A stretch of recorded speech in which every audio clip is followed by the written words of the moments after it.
back to the channel. Today we're in the heart of Iloilo City, Real, where history, culture, and food all come together in one big celebration. And yes, you guys see it, it's festival time.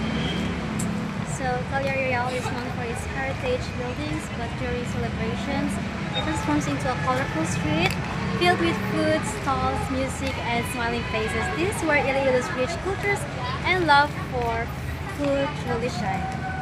So we're going to enjoy the place here in Iloilo City, which is the celebration, which there is so many people, and then there's so many food festival here.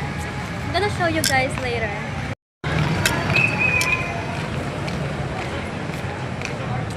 So I'm ready here, guys. Hi. Hello.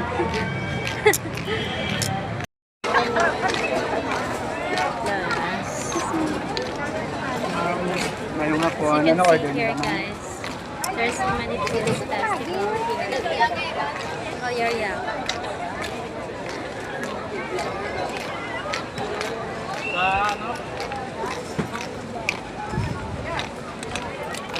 You can see here right now, guys, there's so many people just eating their dinner here. It's already 6 p.m. right now.